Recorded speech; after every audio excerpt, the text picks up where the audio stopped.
اب سوال پیدا ہوتا ہے قیام اللیل سے مراد کیا ہے؟ یہاں پہ میں تراویح کا جو پس منظر ہے وہ بیان کر دینا چاہتا ہوں۔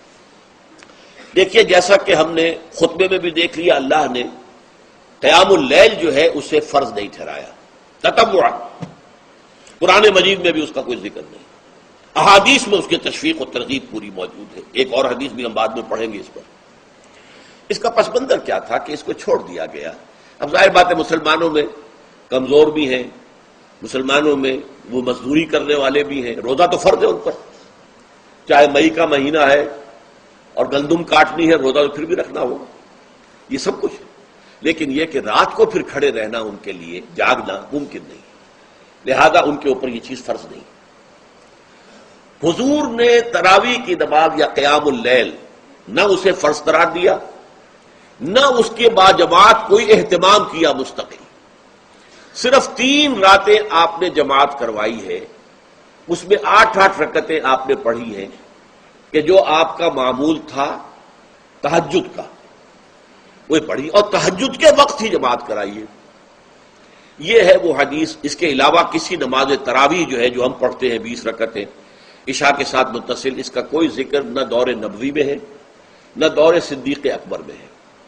یہ دور حضرت عمر کی خلافت میں ہوا ہے، اور ہم نہیں کہہ سکتے کتنے سال کے بعد ہوا ہے۔ حضرت عمر رضی اللہ تعالیٰ عنہ کی خلافت کا دور جو ہے وہ تو 10 برس ہے، ہو سکتا ہے 5 برس کے بعد ہوا ہو، 6 برس کے بعد ہوا ہو، 12 ہوا ہے ان کے عہد میں۔ حضرت عمر ایک مرتبہ مسجد میں داخل ہوئے، مسجد نبوی میں، تو دیکھا کہ کچھ لوگ 8، 10، 12 جو ہے وہ ایک جو ہے حافظ کے پیچھے کھڑے ہوئے اور قرآن سن رہے ہیں، کچھ دوسرے کونے میں کھڑے ہیں، کچھ کہیں اور کھڑے ہیں، مختلف جماعتیں ہو رہی ہیں۔ تو انہوں نے سوچا کہ کیوں نہ ان سب کو ایک امام کے پیچھے جمع کر دیا جائے، اور اس کے لیے لوگوں کی سہولت کے لیے عشاء کے ساتھ متصل رکھ دیا جائے، اس لیے کہ تہجد کے وقت اٹھنا جو ہے وہ تو ہر کس و ناقص کا کام نہیں ہے، کہ عشاء کے بعد اگر تھوڑا سا اضافی وقت ہو صرف، تو یہ ہر شخص کر لے گا، مزدور بھی کر لے گا۔ لہذا آپ نے یہ نظام تجویز فرمایا کہ عشاء کے متصلاً بعد 20 رکعت نماز پڑھی جائے اور ایک امام کے پیچھے پڑھی جائے۔ یہ گویا کہ اجتہاد ہے حضرت عمر رضی اللہ تعالی عنہ، اس کو آپ نے خود بدعت بھی قرار دیا ہے، لیکن بدعت حسنہ۔ بدعت کس اعتبار سے؟ لغوی اعتبار سے، نئی بات، اس لیے کہ حضور کے زمانے میں نہیں تھی، تو یہ اس طریقے سے ایک نئی بات ہے، لیکن یہ بات چونکہ بہت اچھی ہے، بہت عمدہ ہے۔ آپ جب یہ نظام چل پڑا تو ایک دن مسجد میں آئے، دیکھا کہ بڑی بھری مسجد ہے، صحابہ کھڑے ہیں اور ایک امام کے پیچھے قرآن سن رہے ہیں۔ آپ نے فرمایا نعم البدعۃ ھذہ، یہ جو ہم نے نئی بات شروع کی ہے یہ بہت اچھی ہے، بہت عمدہ ہے۔ اب یہاں سے فرق واقع ہو گیا ہے۔ ایک تو اہل تشیع جو ہے وہ تو ویسے ہی حضرت عمر سے بہت دشمنی رکھتے ہیں، عناد رکھتے ہیں، تو حضرت عمر کے اجتہادات سے انہیں نفرت ہے، انہیں دوری ہے، چاہے وہ کوئی سا بھی حضرت عمر کا اجتہاد ہو۔ ہمارے ہاں اہل حدیث حضرات بھی در حقیقت حضرت عمر یا کسی اور خلیفہ راشد کے فعل کو وہ سمجھتے ہیں کہ یہ ایگزیکٹو آرڈرز ہیں، یہ ہمیشہ کے لیے نہیں ہے۔ حضرت عمر نے اپنے دور میں ایک نظام قائم کیا، ان کے دور کے لیے ٹھیک تھا، یہ ہمیشہ کے لیے نہیں۔ ہمیشہ کے لیے وہ 8 ہی رکعتوں کے قائل ہیں، وہ تہجد والے، لیکن اس میں بہرحال انہوں نے بھی خود یہ اضافہ کیا ہے کہ وہ 8 رکعتیں وہ عشاء کے ساتھ متصل پڑھتے ہیں، تہجد کے وقت تو نہیں پڑھتے۔ اور حضور نے تو صرف 3 روز جو ہے وہ کرائی تھی جماعت، وہ لوگ 30 دن یا 29 دن پڑھ رہے ہیں، تو اضافہ تو انہوں نے بھی کر دیا، وہ نظام میں تبدیلی تو ہو گئی۔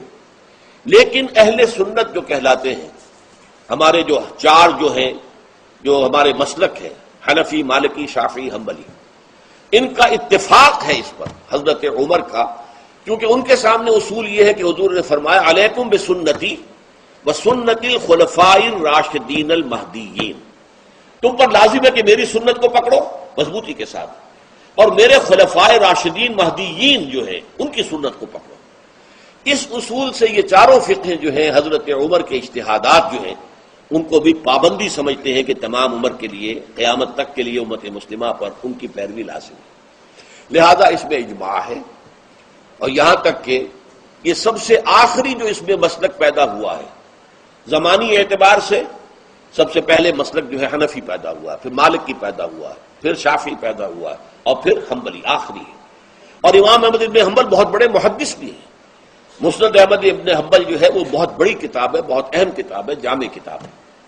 تو ان کے ہاں بھی 20 رکعتیں ہیں. چنانچہ حرمین شریفین میں، سعودی عرب میں، مکے اور مدینہ منورہ میں جو نماز تراویح ہوتی ہے اس کی 20 رکعتیں ہیں.